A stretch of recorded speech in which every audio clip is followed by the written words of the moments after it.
Great. That sums up tonight. Done it. I've been muted the whole time. Oh, great. Whereas, well, it's only for the intro and whatever. Um, yeah, it, it felt like a very somber show, both per- personally because of Owen and AJ having skin in the game, um, and also just generally, coming off of the wildfire situation over there, and also the all of the sudden and I guess still unknown details as to what happened to Gene Hackman and his wife and their dog, or that one of their dogs, I should say. Literally within the last 7 days. So as happy as I am for some things I'm on this show, I understand the problems of God knows everything. Um, people will as soon as I saw one thing happen on this show, I was like, this show is cursed. We'll get to that. We'll discuss the other things. I'll probably be the one that's mainly going through the stuff because when we get to certain bits, Owen will basically be practically putting a sock in his mouth to make sure he doesn't cuss on the network. That's probably a shoot.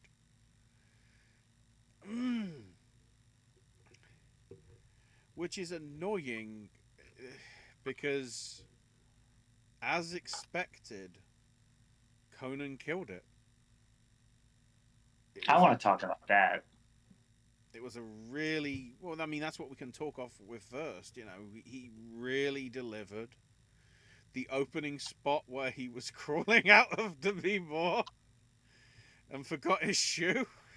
It was a great way to start the show.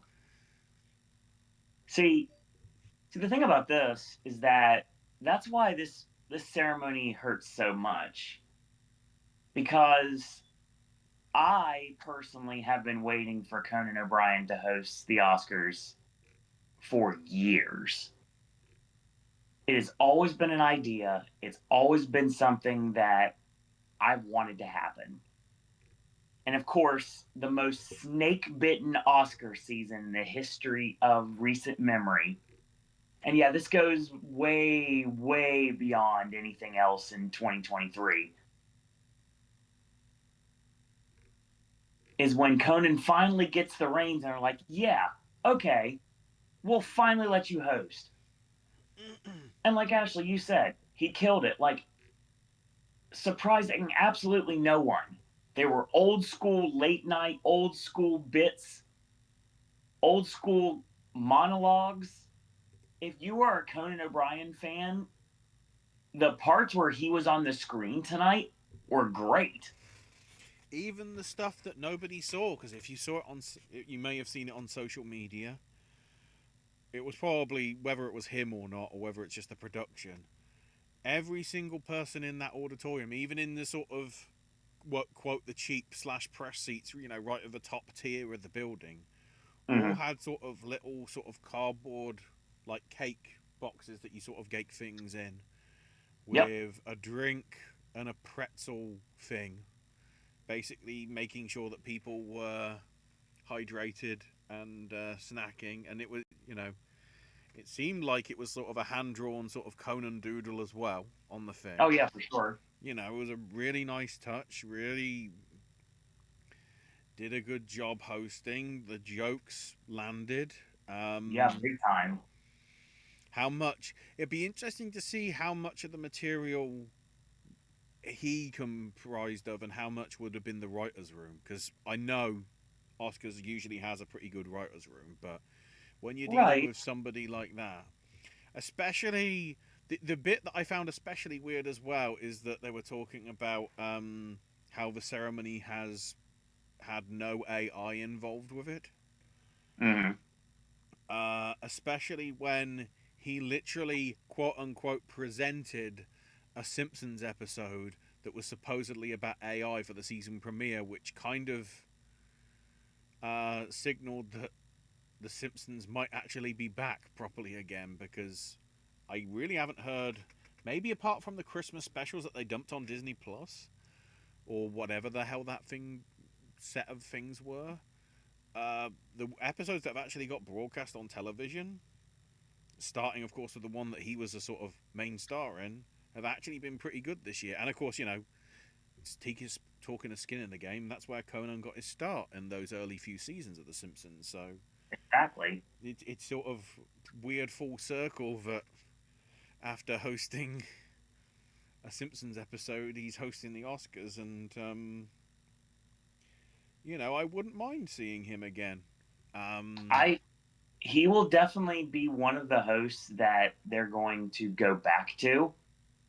It just depends if Conan would want to do it again or this was a one and done for him. I guess we'll have to wait and see because I'm sure it's going to come out in the next couple of days if he would do it again if they offered it to him. And I honestly think that they will. At the same time, I think with the caliber of host that he is, maybe having him for the 100th might be good, because then it's a couple of years of like giving That's other fair. people a chance and whatever. Unless Crystal comes back, or unless we just get anybody that like presented that wants to come and do the 100th as sort of a celebration of the centenary of the Academy sort of thing. I could see that. All in all, if you're a Conan fan tonight, at least like I said before, everything that he did just hit. Mm-hmm. All his jokes hit 100%. As always, he proved he still got it. Just like basically his opening monologue was pretty much something he would have done on late night. Yeah. And the music not wasting time and then wasting time was just priceless. That's pure Conan. Nick Offerman also did a good job as the announcer. I like how he purposely mispronounced names just to mess with people with Amy Poehler. Oh yeah, but I mean that was into the adverts and whatever. But so yeah, then it was. We started weird. Yeah. Because here's Downey Jr. So I'm like, oh, there we go, supporting actress, and then like, oh no, he's talking about the actors, and also he's sort of Fab Fiving himself. So Fab 1, like. I'm guessing they did that on purpose because there's not a bad thing to say about the supporting nominees. Whereas, with what happens in the actress situation with Carla, that mysteriously became video clips. Like, I wonder why that is. So yeah, we start off supporting actor, Downey Jr. giving it to Kieran Culkin. Yes. And apparently, babies are happening. Yeah. Women are talking, babies are happening.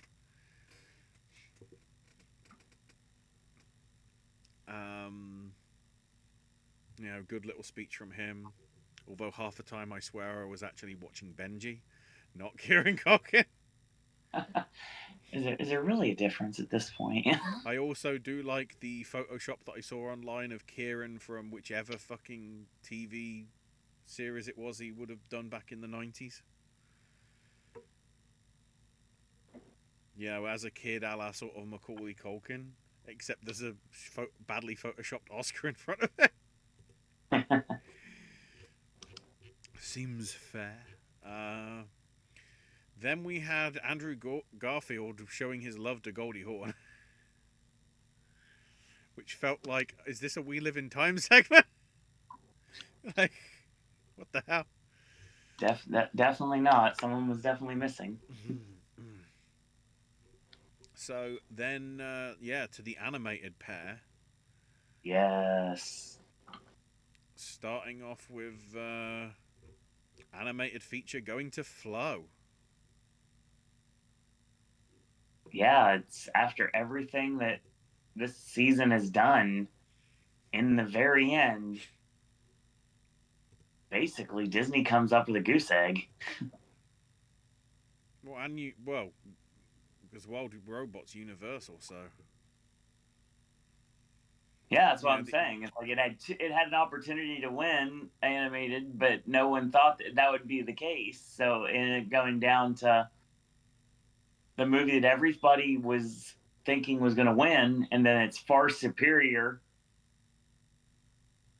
non-verbal version, which was so much better, and they actually did end up going with Flow, mm-hmm. which I was very happy to get that point. Balls in your court, Estonia. I'm Exactly. That surprised only he went didn't once. do that more often than twice, but there we go. I thought there was going to be more to it, I but thought there apparently might have not. been a third mention, but No, there wasn't, but I there guess should have not. been. And then also animated short going to In the Shadow of the Cypress. I mean, there's some weird stuff that runs for short every year, and nothing's any weirder than Wonder to Wonder. Yeah, do your research if you haven't seen it. Um, and I really, really liked Yuck, and Magic Candies was fun, and I didn't like Beautiful Men, and I didn't like In the Shadow of Cypress either. But I guess the reason one of those things. It's like when it comes to the award season, sometimes politics wins out, and like the Iranian filmmakers of In the Shadow of the Cypress basically had their funding cut for their campaign. Mm-hmm. So I mean, didn't they say something about just being on a plane like seconds before, 3 hour. basically? They landed 3 hours in ago. Well, from when the ceremony started, the plane landed Mhm. 3 hours before the ceremony started Good because the Lord. visas were that last minute that they were able to get. So they landed about 4 o'clock my time, but 1 o'clock Yeah, their just time. after lunch, really. In Yeah. Which is not fun to be at LAX that time of the day. Believe me, I know this. um, next, if I get to the right page, We're at the first. oh, the first of the actual Fab Fives Yeah, for costume design, which of course was kind of overshadowed by Bowen Yang showing up in his costume. his actual costume. Or something akin to it at least. Lily Rose Depp championing Nosferatu, Elle Fanning championing A Complete Unknown, Lithgow championing Conclave, Connie Nielsen kind of championing Gladiator. Somewhat, Her not really. speech went that sort of all over the place that it sort of nearly derailed the segment. Bowen Yang saved it. Well, you glossed over with the monologue and everything about Lithgow's looking very disappointing at you if you're running over. I feel that is, considering what happened, that is going to be a poster on Owen's wall. Or no, it probably wouldn't be, because then it would remind him of this ceremony. Other than Conan winning the hearts of everyone like he should have as the host, and a few minor wins and the musical performances for the most part. Yeah, I want to forget this award season happened. But yeah, Paul Tazwell winning. Yes, First black winner of costume design. got a big pop too. Which for some reason, apparently, Conan decided to repeat for some reason. Next up, Amy Poehler doing both screenplays, which is interesting decision. Just I thought it might have had two people for the screenplays. One to do one, and want to do the other sort of thing, but I guess not. No. Original screenplay going to Sean for Yep. Anora. There's nothing original with that screenplay. And then adapted, also going to Peter Strawn for Conclave. Very well deserved win for Conclave. Sadly, it's only win, but Yeah, I screwed the pooch at tonight, didn't I? at least it is an Oscar-winning movie. We can't. I mean, take that's that funny away you from say it. that because if you go with the next category, I can say that about the best movie of 2024. Yeah, Scarlett Johansson and June Squibb, or was it actually Alexander Skarsgård? And Andy Serkis. Just remind me For more. makeup and hair. Okay. See, there's a difference here. And I can have this conversation now because I got no filter at this point other than I'm trying not to curse. Scarlett Johansson, it didn't make my list, but Fly Me to the Moon was a fun little movie that came out that I very much enjoyed. Mm-hmm. June Squibb was in one of my least favorite movies of the year, my second least favorite movie of the year that everybody seems to love. So, wow, I'm sensing a freaking pattern here. Thank God The Substance won something. Mm-hmm. Again, it sucks that a different man had to take the bullet on that one because it would have been the right answer if The Substance wasn't nominated. And then we get to this. And the goddamn wheels fell off the road. Halle Berry talking about the Governor's Award, acknowledging the ceremony in November with, Richard Curtis getting the Humanitarian Award for his charitable stuff. Quincy Jones for his music career, and Juliet Taylor for her casting. Mm-hmm. Getting the honorary awards, and then the Irvin G. Thalberg Memorial Award to Barbara Broccoli and Michael G. Wilson for their contribution to film. I mean, basically selling to Amazon? So they did a video package in tribute, which I found really interesting because we used a clip from Never Say Never Again, which is nothing to do with Barbara Broccoli and Michael J. Wilson, other than the fact that because it was produced and distributed by MGM United Artists, at least in terms of home media stuff, technically it now would be in, although it's not canon, it would technically be part of Amazon's backlog because of the MGM stuff. So it's like, there we go.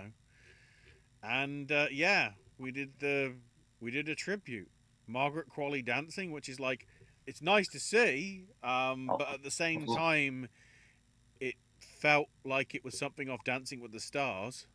Hold on. We're not going over this. This is one of the things I want to talk about because I know you're about to shoot on this, and I get it. I 100% get it. But one thing my Taylor Swift loving heart will bring up immediately is the fact that not only did we see Jack Antonoff in the crowd, but when Margaret Qualley was dancing, she was dancing with a lot of the Eras Tour dancers, including Post Malone himself. If you know, you know. But then we have Lisa of the Blackpink doing Live and Let Die, which was pretty good. It's fine. Although some of the orchestration for it wasn't like, that doesn't sound like Live and Let Die. Then I don't know what Doja Cat did to Diamonds Are Forever. So it reminds me of when, for some random reason, they brought Megan Thee Stallion out to do We Don't Talk About Bruno at the Oscars. It just made no sense.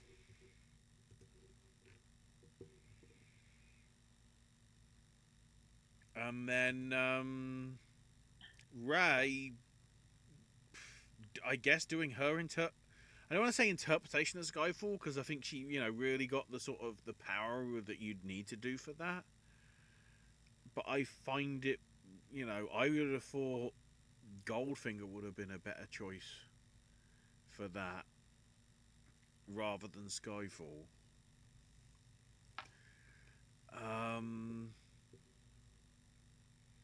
And yeah, just I felt BAFTA did a much better job a few years back. Hell, Amazon and MGM did a much better job with the James Bond concert that they did a few years back. You know, if you really think about In it, a year where we don't even have a James Bond film coming out, and bloody Broccoli, one of the two people getting award, says that Amazon are fucking idiots. That's practically a fucking quote from her. yeah, I guess we can say fuck because thanks to Kieran.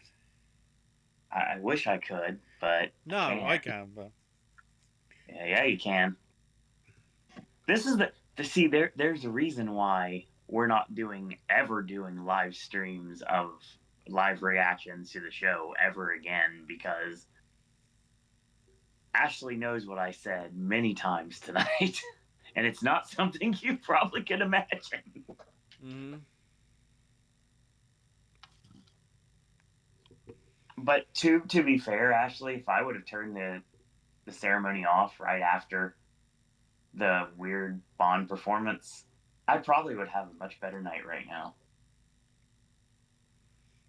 There were some things that were highlights.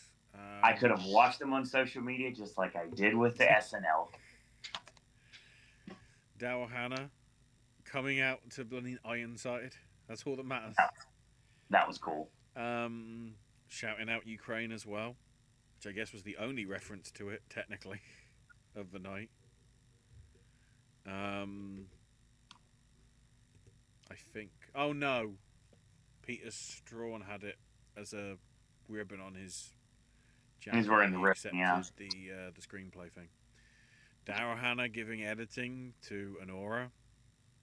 Jesus Christ. Number 2 for Sean. You don't have to count, please. I will at the end, but I won't acknowledge the. Yeah. No. No. Wait, it happened. We broke it. No, I didn't. I didn't say it. I said no. I didn't say. It was close.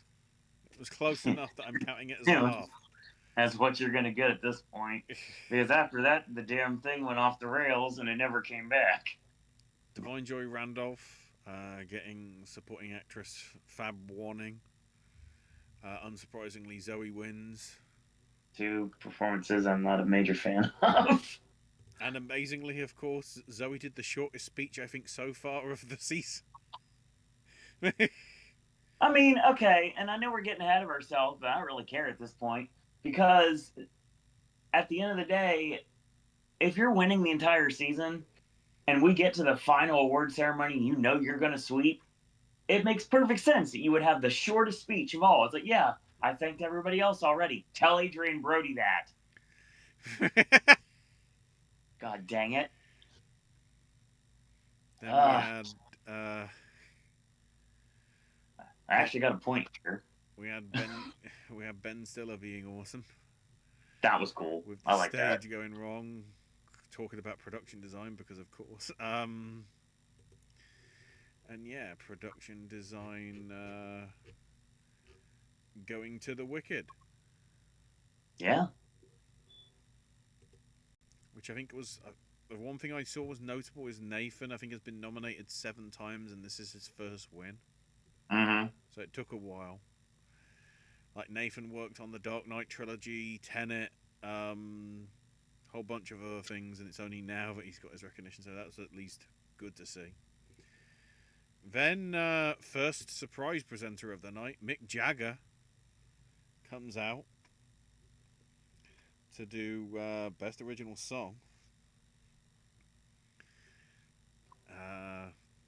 Having a good throwing shade, I guess, at Bob Dylan, saying yeah, he would have done it, but get somebody younger. Mick still with the same energy though that like he's had for how many decades? Yeah, and just like when Mick said no to the Rock and Roller Coaster originally when they wanted the Stones. So yeah, he knows how that feels. But yeah, best original song going to El Mal from Amelia Perez. Clement and Camelia winning, which was nice, and then they started singing their own song, and they're like, "Yeah, that's getting a bit annoying now. Can you please leave? This is tacky. Let's get to the documentaries. Don't drag out the time." So yeah, Selena Gomez and Samuel L. doing the documentaries. Documentary short going to only go in the orchestra. So actually this year the dire and solemn and somber one doesn't win, which is not normal. No, and I went with the wrong one out of the two that wasn't Uh, somber. and it still sucks because the BAFTA ceremony, which is one of the only ceremonies this whole season, had my back in some ways. Mm-hmm. Needless, I didn't see documentary short because Enzian was showing it exactly the time that the BAFTAs were on, so it's the only one I missed this year. But again, after the award season finished up the way it did, I don't really care. And then best documentary feature going to No Other Land. Sometimes it's obvious in documentary. That's very rare. Usually it's the one you're not expecting to win that wins documentary. But no, it was always going to be No Part of the Other time Land. says I can't say it's obvious because if people want to watch it, they can't. At least in America. Hell, technically they. I don't know whether they can to some extent here. I know it's getting a television broadcast on Tuesday. Um, so I'll be able to see it then and actually see, Nice. how good it is. But certainly, I think the acceptance speech as well, rather than sort of getting too one-sided political, the nature of the film, of course, being it's directed and made by an Israeli and a Palestinian. So it's not sort of like one-sided. It's a collaboration, which was very clearly the message that they were trying to send out as well. Which I think was the way to probably, the right way to present that, to not have people, try and politicize it too much, rather than them just saying, this is what it's like when we get along. Why can't the rest of the people realize that?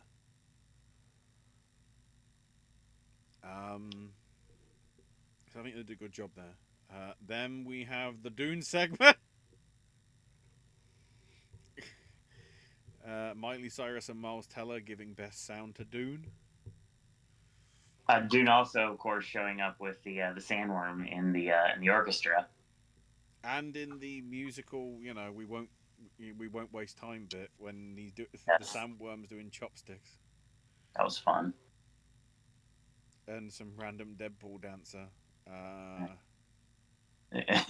Real, you want to throw that at me right now too? Really? They came on stage and danced and then they disappeared quickly. So don't. Yes, I that's all wish that the movie happened. would. Anyway, speaking of somebody I wish would disappear, Best Visual Effects was presented by Boom, Gal Gadot and Rachel Zegler. Jiminy Wonder how Christmas. Gal felt 5 minutes after seeing what won Best Documentary Feature. If you know, you know. Oh Um. my God. So yeah, Dune got visual effects as well. Then we had Anna de Armas and Sterling K. Brown doing live action short for the one I was. This is interesting. I am not a robot. See, the funny thing is Aline or Alien, depending on what your dialogue is. I don't care anymore. And the man who could not remain silent, which was the only one that actually won. Anuja, which was the one that everybody seemed to enjoy, and The Last Ranger was the one I did enjoy. Then there was I'm Not a Robot, which I was very excited about, but it didn't deliver. Like it started off good, and then it just kind of like it felt like it was going too long. Someone actually brought up. I can't say anything because I don't watch TV, but someone said it was basically like a short version of a Black Mirror episode. Yeah. It was fine, but it was just like if it would have gone the way that it was heading at the beginning when I was getting laughs in the theater and everything, I would have liked it more, but it just it fell off the cliff I really mean, in fast. essence, the way that ending goes, I just getting reminiscences of Crank One. That's fair. That's very fair, actually. I'm surprised they showed that bit of it in the video package beforehand as well. I'm like, don't show the. That's pretty close at the end. Don't do it.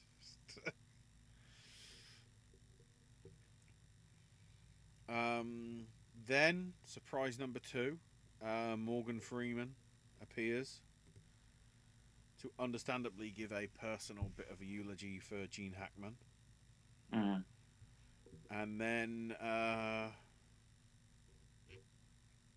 Michael Bernstein and his orchestra, along with the LA Master Choral, doing the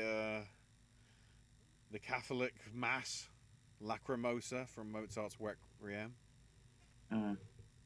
which was very nicely done. Some Um, people unhappy that Tony Todd wasn't there. Some yep, people unhappy that Michelle Trachtenberg wasn't there either. right. But you know, it's once again, as it always is. There will always be people that get missed out, but they make up for it by saying, you know, go to the website sort of thing.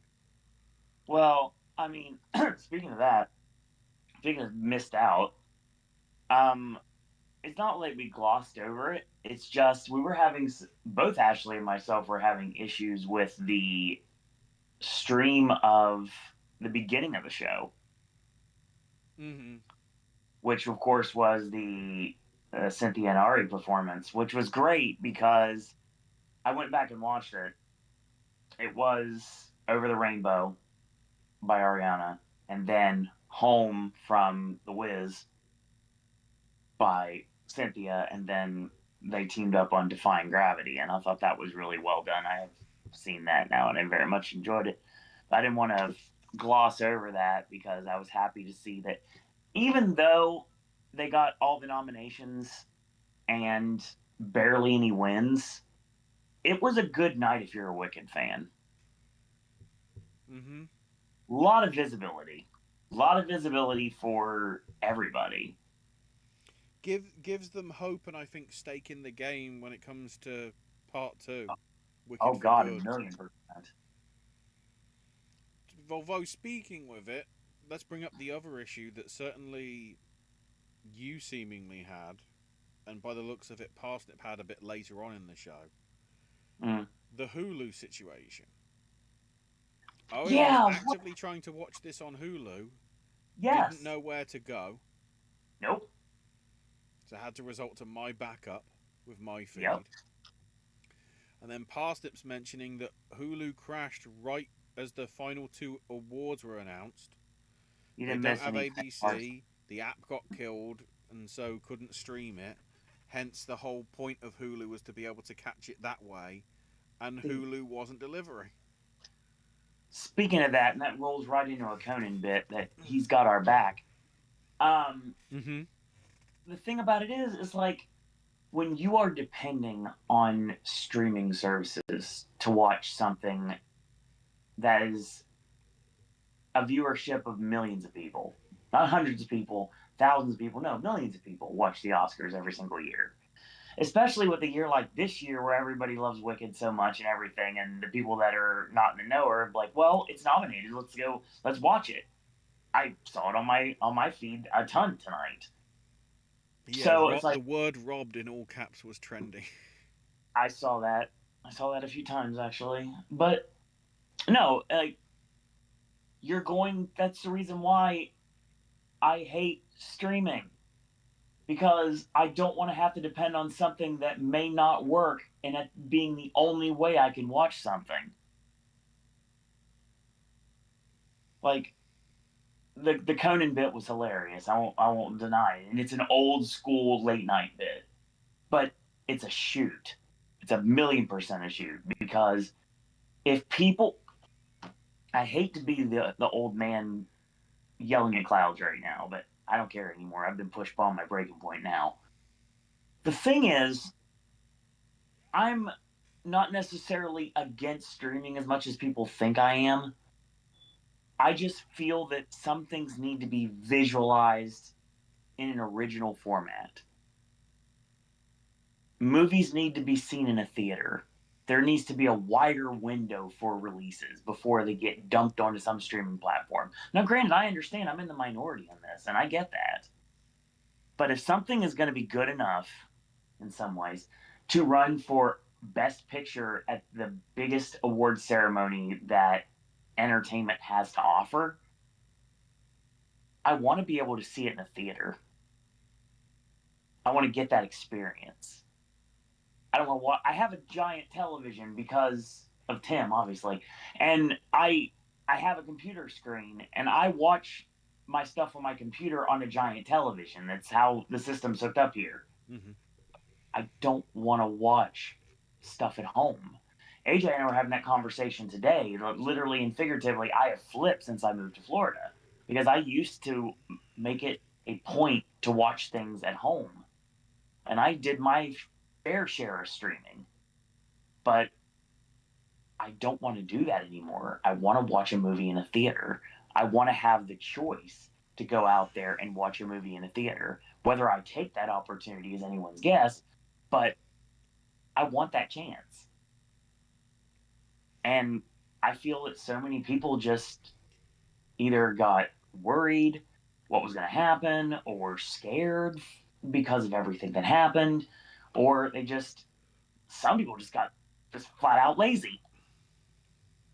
I know movies are expensive. I get it. I know that's something that people like. It's a first world problem. I totally understand that. But it's like streaming is not the answer to everything. It really isn't. I know cable's dying. I know network TV's dying. I get that. It shouldn't be that way. When me, of all people, actively try to watch a streaming service so I can watch the Oscars, and everything that I am told to do doesn't work, why would I trust you next time? I don't have access to television. I had to borrow a way to see the ceremony tonight because Ashley was nice enough to have a stream Mm-hmm. because I had no way to do it. And it's frustrating. And again, like I said, I'm not trying to be on a soapbox right now. And right now, this is a weird show anyway because Ashley is being shown right now, and I'm a picture of myself in water parks right now and just bouncing up and down when I talk. But I mean, I just I'm disappointed. The John Lithgow face is 100% of how I feel about the ceremony tonight overall. But the way that Hulu dealt with it, yes, John Lithgow face all day, every day.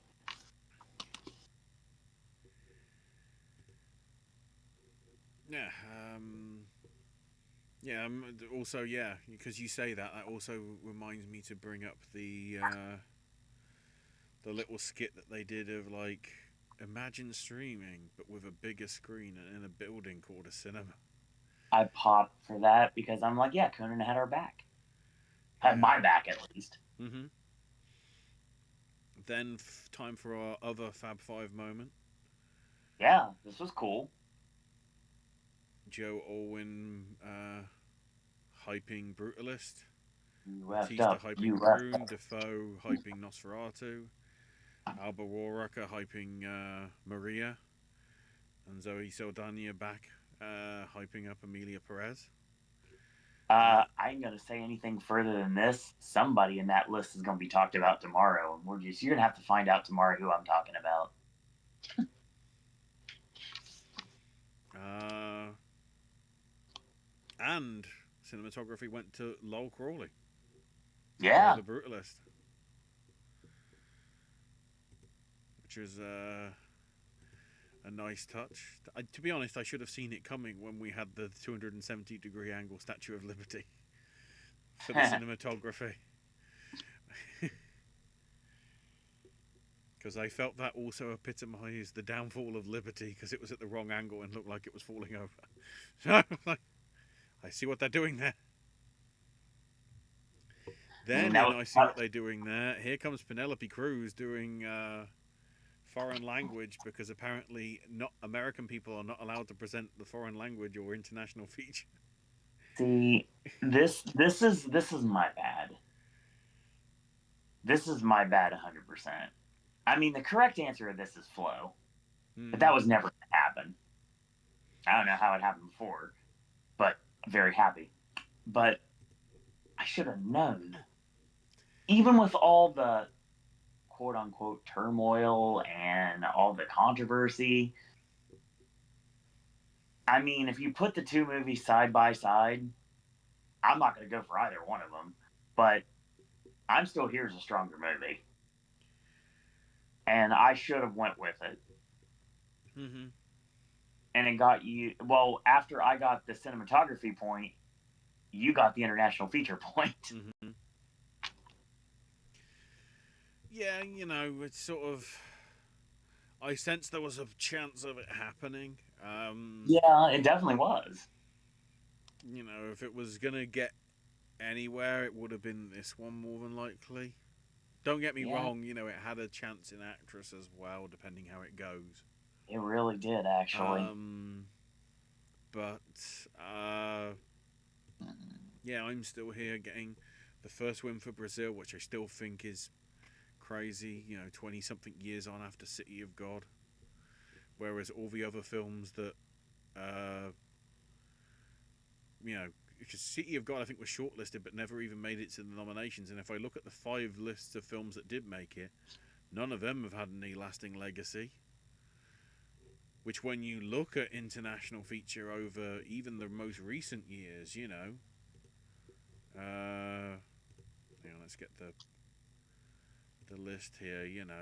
Another Round I'd say is pretty good. All Quiet on the Western Front, Zone of Interest, Drive My Car, Parasite, Roma, Fantastic Woman, Salesman, Son of Saul, Ida, Great Beauty, Amour, A Separation in a Better World. There's some really good ones there. Hell, The Secret in Their Eyes was so good, Americans remade it. Of course they did. I like some of the movies in that lineup you just mentioned. Not very many, though. From that year, Hero was the standout, but I don't even remember Nowhere in Africa, or The Crime of Father Amaro, or Man Without a Past, or Zeus and Zoe. So anyway, then we had Mark Hamill doing original score.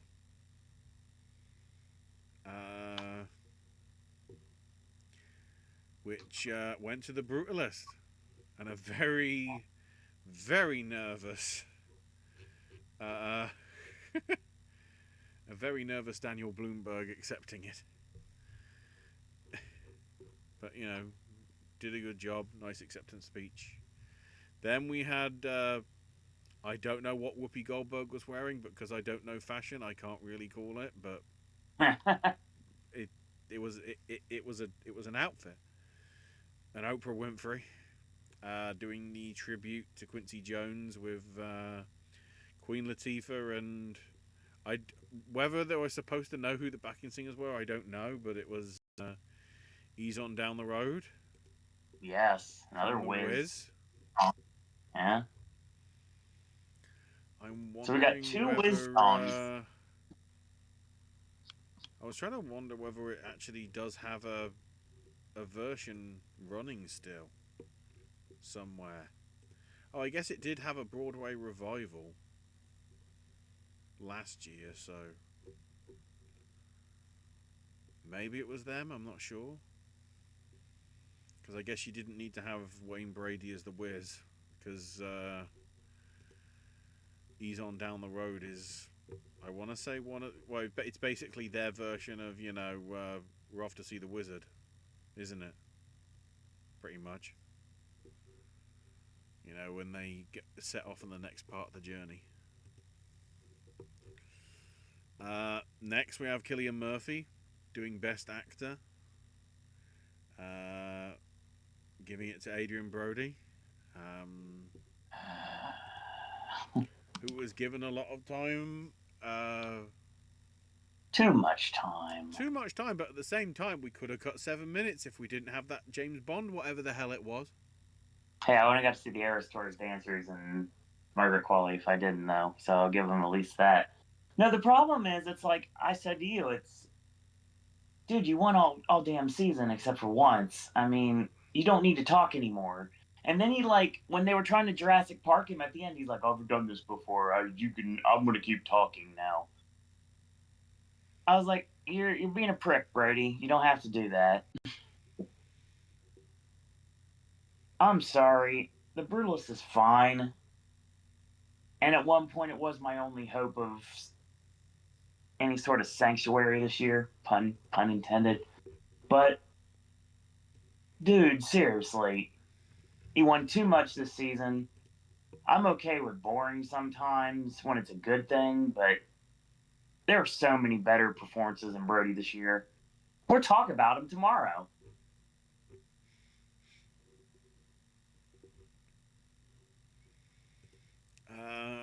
Then, as soon as I saw this, And then the show ended, and we don't even talk about anything else. No, seriously, I'm not kidding. I'm not saying anything else. No. Bye, everyone. Well, I mean, when we get to comments from chat, we'll talk about whatever. But yeah, Yep. And the world as soon ended. as I went down to get a drink and whatever, and I went past the TV because the feed that I've got on here is a couple of minutes delayed because the internet will never match the speed that the broadcast television does. As soon as I saw here to present director, 2-time winner Quentin Tarantino, I was like, this is the actual worst case scenario. Yeah, 100% it was. I could see why they did. If it wasn't for name redacted, winning it, I kind of see it at least in terms of Brady and probably Coralie. Oh, Coralie, In for terms sure. of wanting to get their vision, it feels very Tarantino-esque. Mangold, not so much because it's Disney money. And Jack Audiard, I don't know whether he likes anybody. Say what you want. He tries to disown Carla, and then the next time at the BAFTAs, oh, I love her. Like, okay.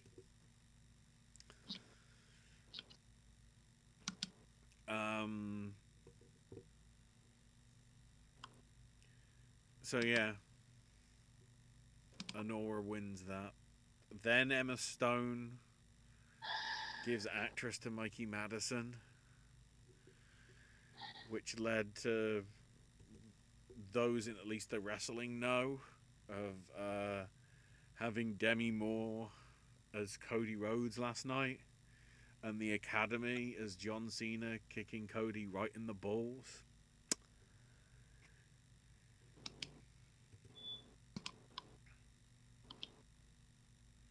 For once, it kind of showed that SAG didn't have the power that it did in terms of vote influence, like it has done in many of the last 10, 15 years.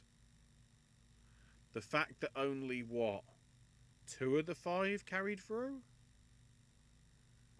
In any real shape or form? Kind of, I think, says a fair bit. And then... See, I'm seeing conflicting things. I'm seeing he broke the record that Disney had, but then also people are saying that Walt Disney technically also has 4 himself. So instead it's equaling. I don't know. But either way, it's annoying that it came from another thing that was nice to see. A reunion of Billy Crystal and Meg Ryan. Are we talking anniversary for that? I thought that was 84. No, 89. So we're not really on an actual anniversary year, really, for the thing. But there we go. And yeah, so in terms of the multiple wins, and in terms of how it transferred, Anora took 5 of its 6, which realistically, I like. I don't like the fact that people are saying Anora sweeps the Oscars because it didn't win everything. Screw you, Borsov. That's factually incorrect. Brutalist had 3. Dune, Amelia Perez, and Wicked had 2. But what? Conclave only gets 1. Substance only gets 1. Wild Robot, with all the momentum that it had from every single tech category, at least for animated guidance, got absolutely nothing. And then the big one, arguably, this year's American Hustle is a complete unknown. Which I guess for Owen would be more ways than one, because I think he liked both of them. I went down with the ship on American Hustle. Everybody knows that award season that's been following along for the longest time. And you can now join a complete unknown with that. 0 for 8. Which, I did see this, and I think it's an interesting thing to discuss as we get out of discussing him. For obvious reasons. I saw a stat that this year, 35.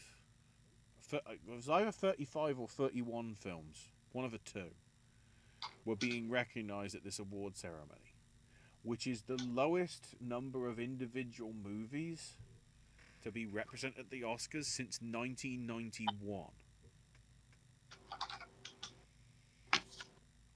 And when you look at like the nominations that a lot of them got, sadly in this case Anora is the exception, but Brutalist 3 out of 10, Wicked 2 out of 10, Conclave 1 out of 8, Complete Unknown 0 out of 8, Amelia Perez 2 out of 13.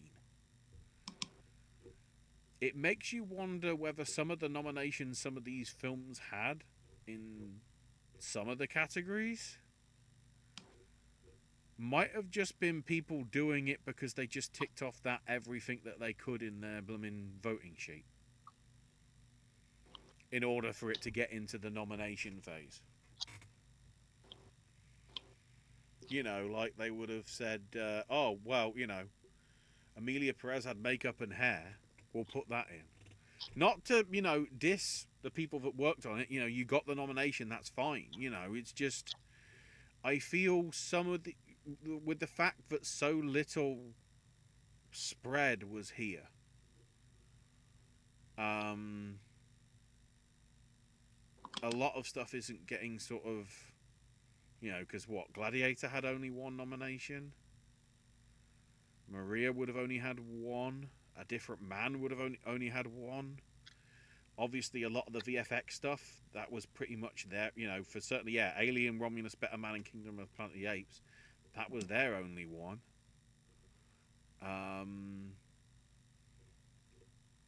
It's it's the fact that, even if you take into song, the Elton John documentary and 688,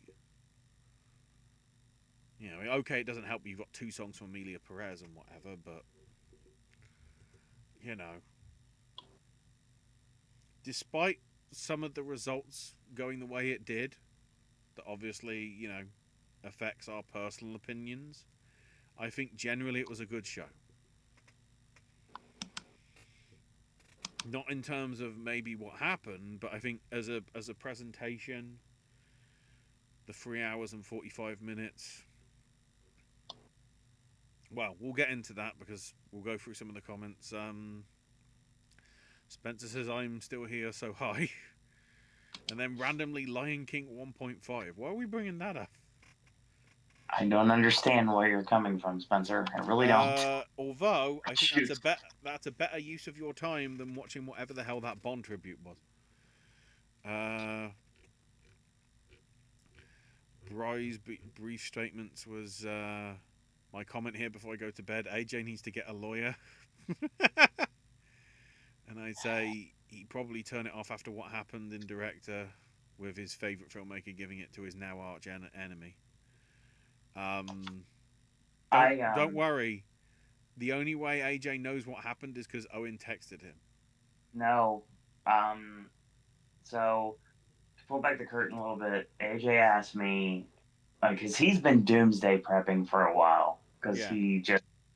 he and I both have the worst kind of luck when it comes to this kind of stuff, and I didn't realize how truly bad it could have been. I didn't even think about that being an option, but I'm glad I didn't say it out loud, because if I would have said it out loud, I would have willed it into existence. I would have felt even worse. Um, but he asked me specifically about picture, director, and original screenplay. And the instructions were literally just to leave him a message. If worst case scenario happens, don't send him a thing. So the next time I talk to AJ in any way, shape, or form is going to be tomorrow after 5 o'clock, Mm-hmm. because not only did the absolute worst thing happen that could have happened, but it was a bigger slap in the face than I even thought it was going to be.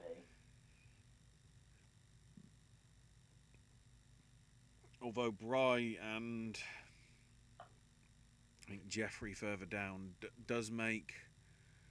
I appreciate what Sean was saying in terms of encouraging distributors of getting movies actually on cinema screens rather than just on streaming, like you already sort of hinted at with your Hulu issues, Owen. And then Uh, obviously as well, parents take your kids to the cinema to see the things rather than just let them stick in front of a tablet with Bluey or whatever, where they can get engrossed in sort of the right. atmosphere that is a movie theater. I appreciate what Sean was trying to say. It's just, a lot of people on this channel feel that he has blood on his hands. Yeah, 100%. I mean, again, I, I don't have words. hmm Although the only thing that Bry did say is the good thing is because Conclave didn't do too well. I guess Pope Francis might live for a bit longer. Yeah. Yeah, Parsnip saying he didn't need four and he acted so smug. Yeah. He's an asshole. And he only, again, he's basically the classic narcissist that says everything that people want to hear.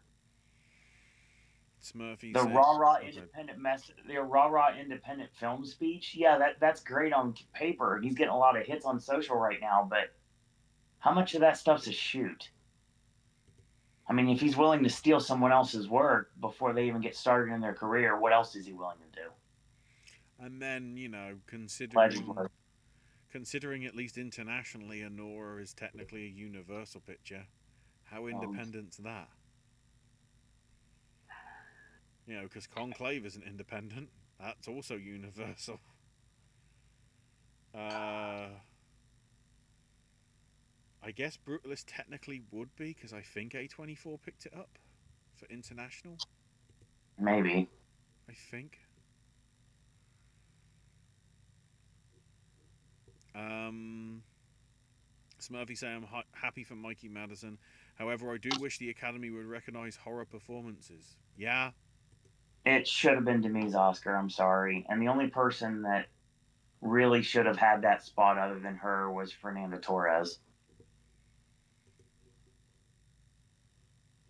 I'm again, if you want to go that route, then we'll just call it For Once Upon a Time in Hollywood and be done with it. I guess what will be interesting as well is not that we'll be covering it anything, but I'm intrigued to see what we have in terms of the science and tech stuff. Mm. Whether it goes to anything that would have been, acknowledged from the usual stuff. I would say it's substance without a doubt. in terms of whatever. Well, because it's just sort of for mainly sort of technical things. Oh no, hang on, we've uh, somebody for the concept design and development of a Trinity 2 system, and then software and hardware design of a motorized stabilized head or something. Okay, so they have revealed what is getting the Ah. text. That's what it is. But I don't know whether it's specifically anything outright. Without but that's not those presentations are not happening anyway until end of April. So,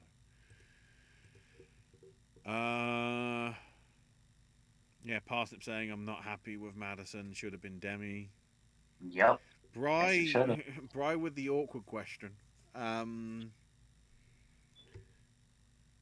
What was Everything Everywhere All at Once winning 2 years ago or three or whatever 2 years ago better in your eyes than seeing what happened tonight with Honora? With Everything Everywhere All at Once, it was a movie that I despised that everybody loved. With Honora, it's a movie that I despise that everybody loves, that took my best friend and made the Oscars his living personal hell. So, yeah, I would definitely choose Everything Everywhere All at Once without a doubt over anything that happened this award season when it comes to that other movie. Because there wasn't this much vitriol behind Everything Everywhere All at Once. It was only me. This made AJ not able to watch the Oscars. That's wrong in so many different ways. Mm-hmm. Rick Darris is your dying fire. Parsnip saying, I wonder if Baker's heard of again. The fact that he won probably was because Perez tanked so bad. No. He gaslit everybody to believe that he was a genius and then his movie was good. Because it was when it was broken into two different movies. I'm sick of this. I mean, I get it. I really hope he gets like Me Too'd or something, and we get rid of him completely. Because he was very much like praising the sex work industry, and I'm like, but you already did that 15 years ago with Tangerine. He's Larry Clark in a different body. 100%. He's Harmony Korine of this generation. I'm not going to call him a great filmmaker. I don't care. I do have stake in this game now, and I'm sick of this. I hope he doesn't win anything again. I hope he's never heard from again. Haven't watched Thelma yet, says Parsnip. Parsnip, I'm the only one that doesn't seem to like it, so I feel like you'll probably dig it, like most people will. The James Bond thing was another Snow White production from the 1989 Oscars. I forgot that happened. That was weird. That was weird. Bryce saying I was originally going to do a best winner of the half decade so far in chat. After tonight, I'll save it for after the marathon, which might not be for another couple of months, depending on when some of the international documentary and the rest of the picture nominees get streaming and digital releases. Good luck on probably being able to see No Man's Land. Or, no. What the fuck was it called? Was it No Man's Land? Make sure we got the right name. No Other Land. There we go. No Other Land. We're talking about the Batman comic now, which is much better. I nearly wanted to say No Man's Sky, and that's a game. Well, Nomadland was the documentary that won Best Picture, so they're unjustly. So there you go. Yeah, I forgot. I wanted to.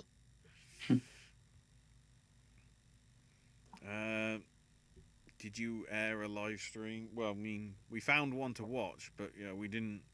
Hell no. Parsnip, live reacting is probably not going to happen.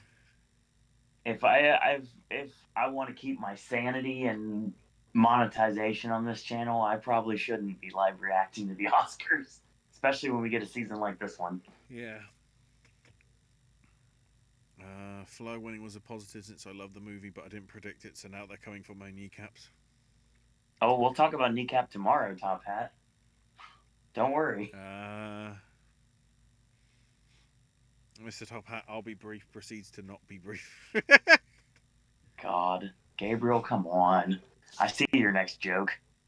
Al Mal means the bad, so in a fitting bit of irony, they gave the award to a bad song. My problem with Amelia Perez mainly is the fact that when the songs are translated to English translation via the text on the bottom of the screen, it doesn't work.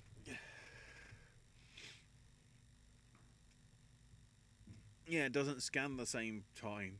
And then No. what's fascinating with it is rather than bothering to translate the meaning of Mi Camino, they leave that in as it is because it's being presented in the form of like a karaoke thing, so of course it would be in its own language.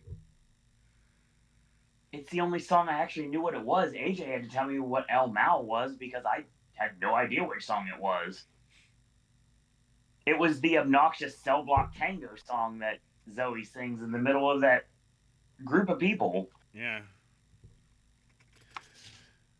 Pastor says, to be perfectly honest, despite what we predicted, everyone was predicting Honora. I'm not happy about it, but already knew what was happening. I held out hope for Demi because everyone was predicting her. I'm happy I was wrong about Emily Perez winning international. Best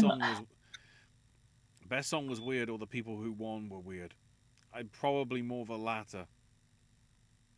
Odiar didn't get to talk, and they kept standing in front of him. He didn't seem happy. Hope he takes to Twitter and tells them off. Oh yeah, I didn't realise because Odiard would have been credited because it was his libretto that they adapted into the song. That's correct. And he got to say nothing, which meant he said nothing the entire night. And again, it doesn't matter what everybody predicts because everybody's either right or wrong. And again, we weren't the only ones that were predicting other things. Yeah, Parsnip picked Anuja because of Mindy Curling and Netflix. SAG an actual umbrella to work with. Oh, and yeah, Jeffrey Miller saying that Hulu cut the stream right at the 3.5 hour mark. That I guess they were pigeonholed. So actress and best picture was cut off completely. Not a damn shame there. Yes, Parsnip, you are correct.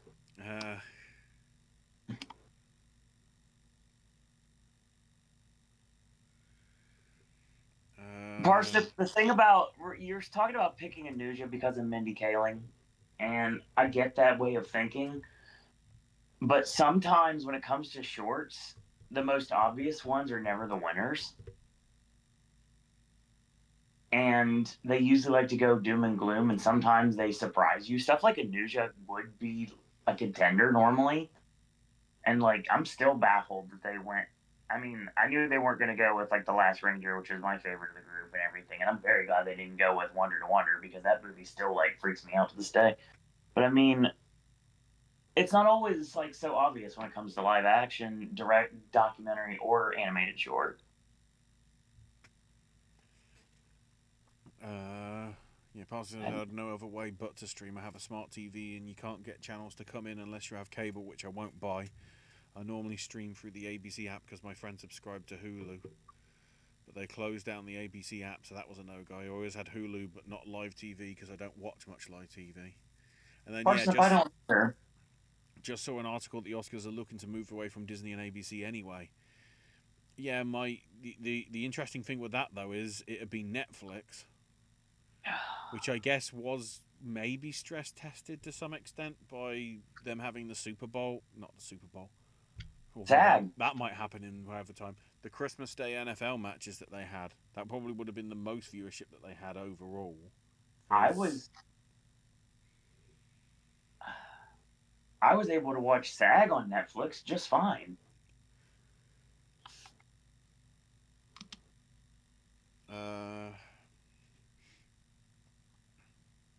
Part of the reason network TV is dying is you can't get channels on the new TV unless you have cable.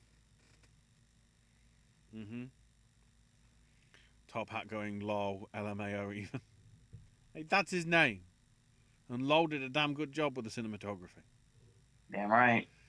Parsnip saying, Ash, you realise you can diminish Amelia Perez's makeup if you want to. None of them are being paid by them.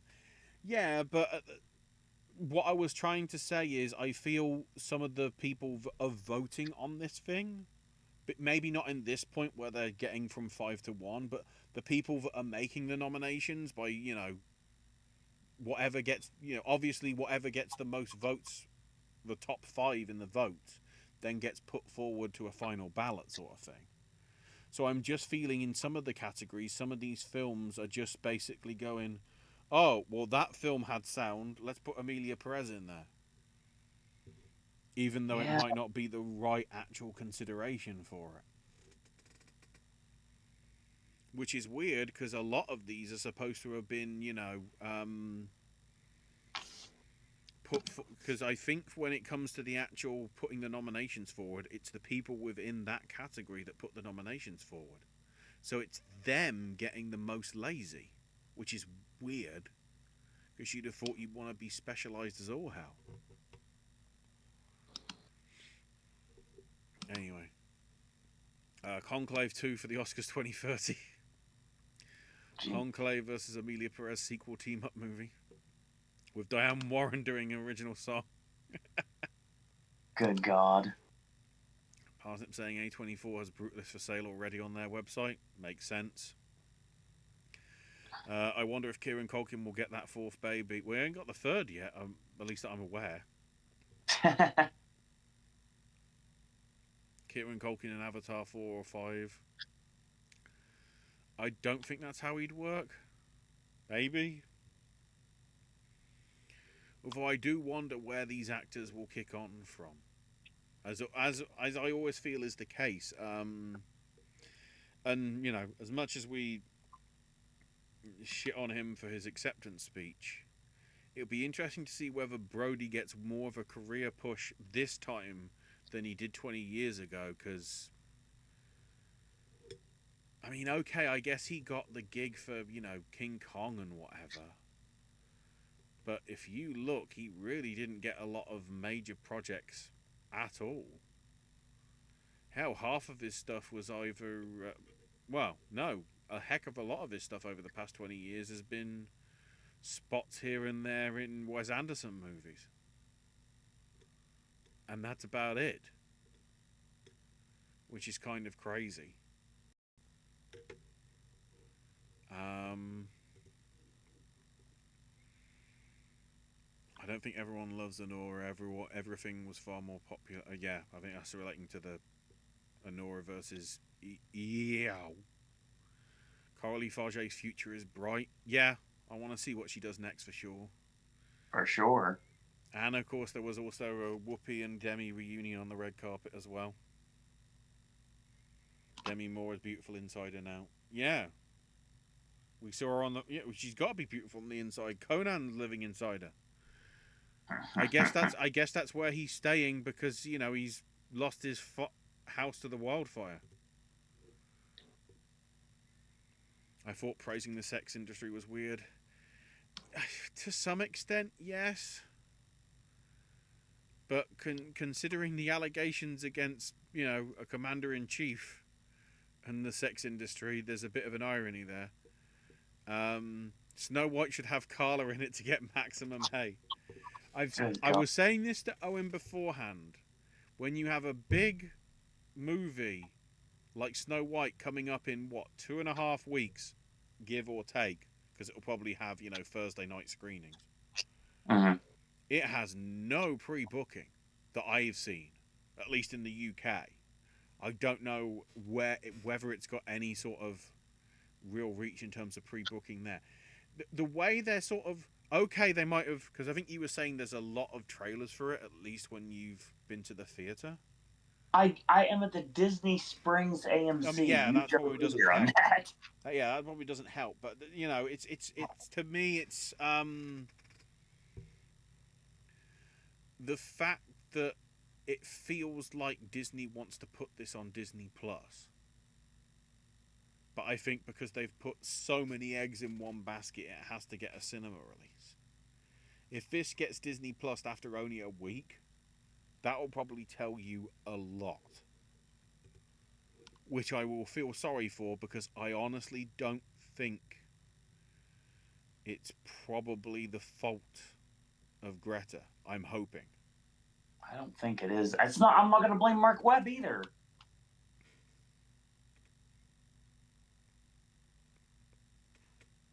I think it's a lot of production stuff that might have been on high and various things. Pacific Heights didn't win any Oscars tonight. God damn it. Thanks for Top making me Hat says, laugh. I I needed understand that. Spanish. The song's not good in Spanish either. No. This is what happens when you have a Frenchman doing a story in Spanish about Mexico that everybody is so disgusted by.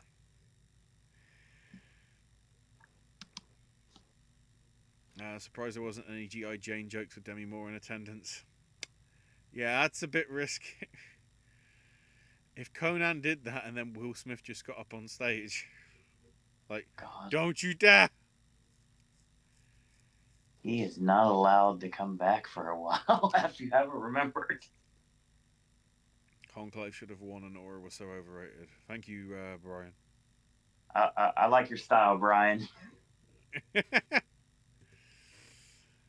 So, we can probably call it now. Don't expect Honora to show up anywhere on any of our stuff tomorrow. There's really no reason to even bring that. Yeah, that's why I'm saying, in case you think it's showing up tomorrow, this is your advance warning that, shock surprise, it isn't. I'm not going to say anything further at all. This award season is over. Now we get to talk about the important stuff. Our Oscar nominations and winners.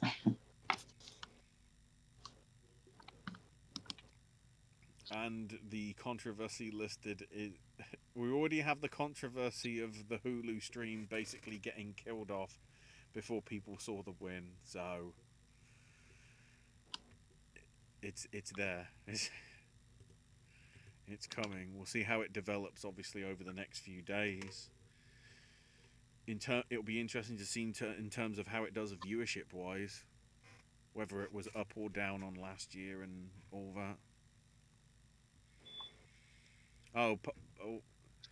So parsnip clarification. Tomorrow's show is, as we have previously done, at least in terms of previously we've done it before the Oscars, but this time we've done it to the day after because of, I guess, what I can say is logistical reasons. Go with that. It's basically our own personal predictions for the top 8 categories. So your 2 screenplays, your 4 acting, your directing, and the 10 pictures. Which, as you know from mine, I usually try and stick at least one animated thing in there for my own personal list, and usually one documentary. Which will be, and then of course, at least with my rules, it'll have to be stuff that's come out in the UK in the calendar year. So a lot of the things, like your Brutalists, your Last Showgirls, your Marias would be exempt from that. They're the examples that have come out of things that I've seen, in the last few months and whatever.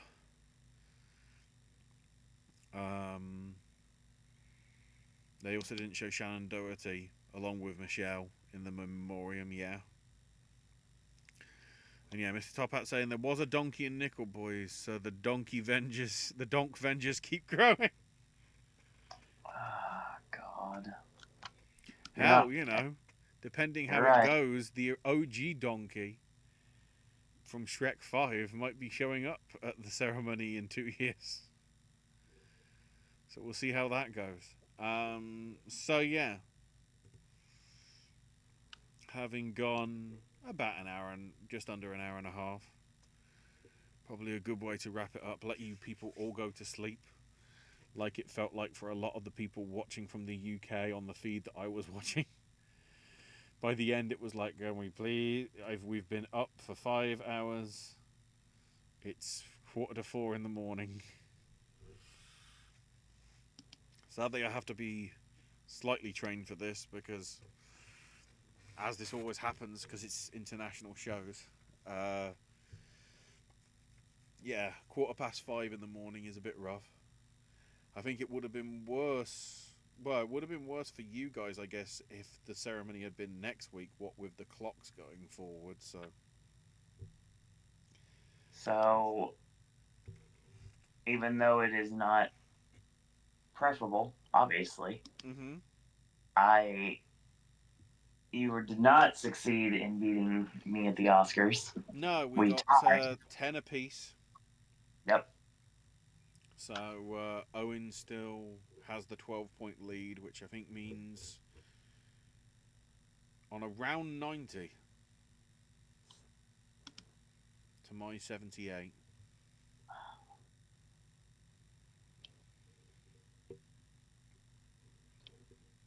So we did So, get double figures at least, but such a such a crappy victory. I mean, yeah. But instead, tomorrow we're going to talk about things that we definitely enjoyed Yes. because it's our personal fives and tens, and hell, I might As give them an always. excuse to make it a 79 Yeah. because I'll be brief about it. Oh God. Take this home. I have coasters to ride tomorrow. On that bombshell.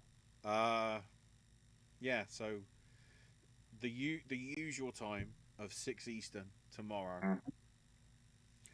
Our final content, at least pertaining to the award season, Yep. as we do our personal selections. Um, Other content will be here on the channel. Um, Turns out the Pepsis that I thought that had been discontinued are now back. They're just in a different place in the shop, so it's a bit less weird. So I'll probably get that done in the next week or so. So there's something up to fill the gap of not having awards season things every week anymore.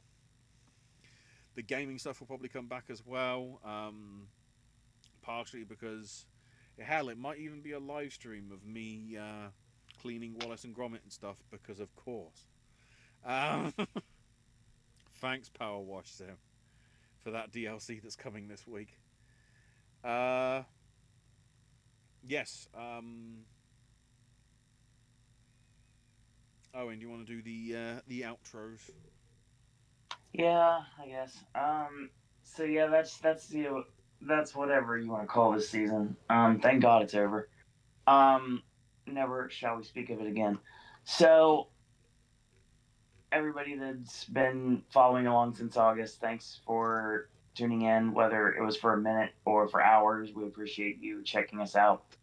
Hopefully everything will be back to normal next season, and the three of us will be back at it with hopefully a little bit more than this season. Yeah, it was been a rough time. I'm just fine, glad it's over with, and now it's good because we're gonna actually end on a high note, talking about our favorites, and it'd be interesting to see what Ashley picks because with his rules, a lot of things that we've selected before may end up popping up again. So I guess we'll see what happens. So our Yeah. big eight categories. I guess I want to do other clarification with that as well, briefly. Yeah. So, So, because of the way that works, I'm trying to look at all the stuff that would have come out like January time. mm-hmm. Let's say January 2024. I Right. never had the chance to include last year, so yeah, I see Priscilla there. That would have a chance. Poor Things. Oh, I get to go back to Poor Things. Holdovers. Excellent. All of Us Strangers, Color Purple. Nice. Yeah, there's stuff I can dabble from the early part that would have been. I'm just seeing if there's anything else. Yeah, Zone of Interest. Uh,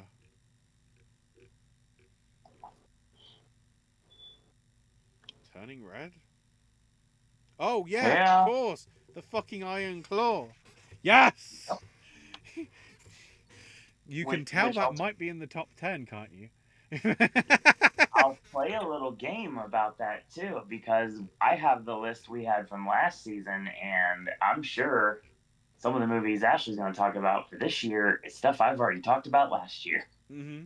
And we just get to, you know, feel free. If tomorrow then turns into another 20-minute discussion on how awesome the Iron Claw is, we are allowing it, considering how God, bullshit this season has been. yes, thank God. Tomorrow we'll be discussing The Substance, A Real Pain, September 5, I Saw the TV Glow, and so many other wonderful movies. So you can follow Ashley on Twitter or X or whatever you want to call it at this point. Mm-hmm. It's at following each chance at Sterling Disney. AJ will continue more movie reviews. Versus is going to come back eventually. Speaking bluntly, will be back for if eventually too. The 2025 movies will continue to be reviewed, and yeah, all the segments you liked from last year will be back in full force. And yes, Popcast Movie Club returns next month, so get ready for that as well. And I've got plenty of voices videos. I have plenty of sipping snacks of items that don't even exist anymore. But yes, now this is over. It's officially after midnight. Now we can move on. And today we get to talk about our picks for the Oscars. So, and also our winners as well. So, thanks everyone in our live chat for joining us tonight. We appreciate all of you. If you were lurking, we appreciate you as well. Thank you for Yeah, taking Top time Hat, to check us out. Parsnip, Brian, Spencer, uh, Jeffrey, Gabriel, Smurfy, Lance reminding me that I was muted. Thank you, Lance. we appreciate that, Lance. Lance, you understand that. I know you understand the pain indirectly that we've probably been through on the Discord for the past can't say 4 hours because that means this show. The Oh the God, the 3 hours and 45 minutes that was the ceremony. Well, no, probably like 3 hours because the first 45 was probably pretty swell. And some of the bits in between were pretty good, but yeah, in general. Um. Mhm. all right. So if you this is the so stay tuned tomorrow for our Oscar picks. But for those of you that are not staying tuned, we understand completely and hope to see you again in August when we get back at this again at the end of August when hopefully I will be heading back into the fog for year number 6. In the meantime, I want to thank you guys and girls out there for watching. Always remember to have the best day ever. And that's all we got to say about that. Mustard.